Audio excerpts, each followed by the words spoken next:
So hi folks, this is another video, and in this video I will try to complete the remaining two types of curriculum, which is the activity curriculum and the core curriculum. So activity curriculum, as the name suggests, is based on the is also called as the experience curriculum, and you can underline it on the page number 118 also. Activity curriculum को हम experiment curriculum भी कहते हैं, और इसका idea Dewey के laboratory school से ही आया है. ठीक है, तो as the name suggest it is very child centric and is based upon the learning by doing approach and the problem solving and the project based learning approach, which Dewey has also suggested in his laboratory schools. So you can underline few points here. It is easy to understand, not much difficult concepts in activity curriculum. Page number 119 पर अगर आप आएंगे तो dewy के laboratory school के बारे में बताया गया है कि ड्यूई का लेबोरेटरी स्कूल किस तरीके से था. तो आप ड्यूई के लेबोरेटरी स्कूल को BCE की रीडिंग से भी थोड़ा पढ़ना चाहे तो पढ़ सकते हैं. यहाँ पर एक ब्रीफ में 3-4 पॉइंट्स में ड्यूई का लेबोरेटरी स्कूल समझाया गया, how it is based on the activity based curriculum और experiential learning curriculum. Mariam's laboratory school के बारे में भी यहाँ पे बताया गया कि वहाँ पर भी ऑब्जर्वेशन, प्ले, स्टोरीज, हैंडवर्क यानी लर्निंग बाय डूइंग पर फोकस किया जाता था. तो इन दो स्कूल्स में जिस तरीके का फोकस किया गया है करिकुलम पर, वो एक्टिविटी बेस्ड करिकुलम या चाइल्ड सेंट्रिक करिकुलम या एक्सपीरियंशियल लर्निंग करिकुलम है. राइट, तो इसका बेसिकली सीक्वेंस रहता है कि पहले ऑब्जर्वेशंस होती हैं, उसके बाद there is a proper sequence to which it is followed, then there is a role of play into it, then there is a role of story telling into it, then there is a role of hand work into it. So curriculum should be flexible enough to provide all these aspects. तो मरियम और dewy के school के बारे में इसमें इस तरीके से बात की गई है. Now if I move to the special characteristics of the activity based curriculum और द एक्सपीरियंशियल करिकुलम, तो पेज नंबर 120 पर you will find the distinctive features of the activity based curriculum.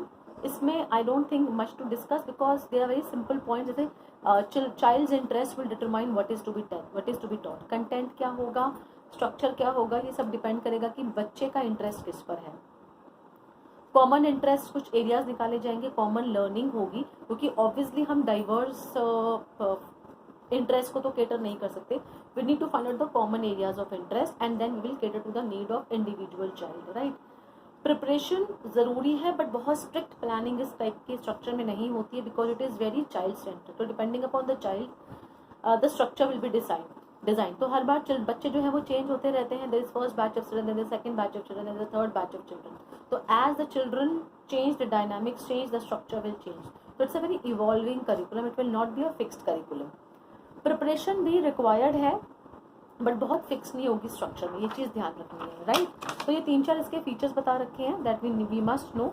और एक और चीज़, यहाँ पे जो प्लानिंग है और जो भी स्ट्रक्चर है कोर्स का, वो कोऑपरेशन पर बेस्ड है, यानी cooperation between the teacher and the learner, because learner का भी इक्वल पार्टिसिपेशन है.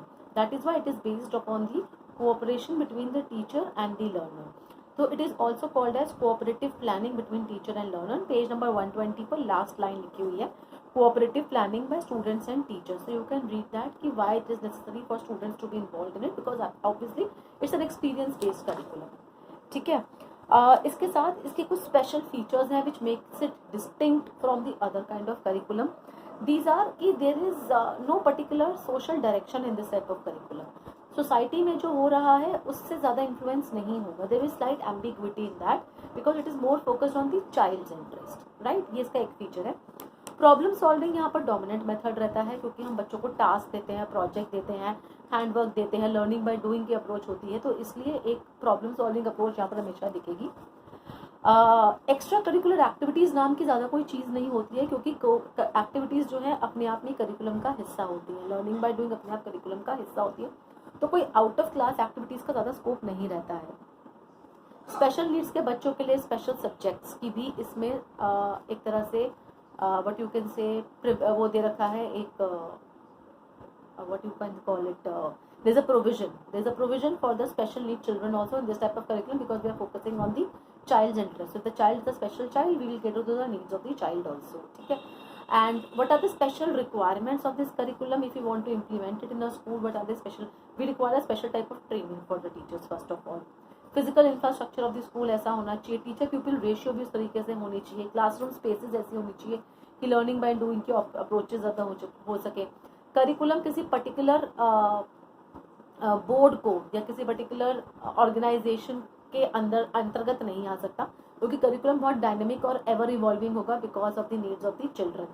प्लानिंग बहुत ही फ्लेक्सिबल होगी, कोई रिजिड प्लानिंग नहीं होगी, टाइम टेबल भी बहुत फ्लेक्सिबल होंगे, कोई सीक्वेंसिंग ज़्यादा फॉलो नहीं होगी, कंपार्टमेंटलाइजेशन ऑफ सब्जेक्ट्स नहीं होगी, और मैनेजमेंट भी फ्लेक्सिबल होगी because it will cater to the needs of the children on everyday basis or every year basis, right? So these are the minimum requirements that is there for the activity based curriculum to be successfully you can say part of the school, to be part of any school. limitations इसकी अपने आप समझ में आती हैं कि rigid structure नहीं है, बहुत ज़्यादा फ्लेक्सिबिलिटी कई बार प्रॉब्लम क्रिएट करती है, डाइवर्स नीड्स को केटर करना बहुत डिफिकल्ट हो जाता है, कोई सेंट्रल आइडिया, कोई सेंट्रल आइडियोलॉजी नहीं होती है, तो there can be clashes also, कि एक ही ग्रेड में एक सेक्शन के बच्चे कुछ अलग पढ़ रहे हैं, उसी ग्रेड के दूसरे सेक्शन के बच्चे कुछ अलग पढ़ रहे हैं, तो कॉमन प्लेटफॉर्म नहीं होगा, कोई कॉमन एग्जामिनेशन सिस्टम लेना भी इसके लिए मुश्किल हो जाएगा, राइट? सो ये प्रैक्टिकल प्रॉब्लम्स इसके साथ आती हैं। पेज नंबर 122 पर 5 से 6 प्रैक्टिकल प्रॉब्लम्स लिखी हैं which you can read. Okay, so I am sending another video which is on the core curriculum, which is the last topic, so let's discuss that in the next video.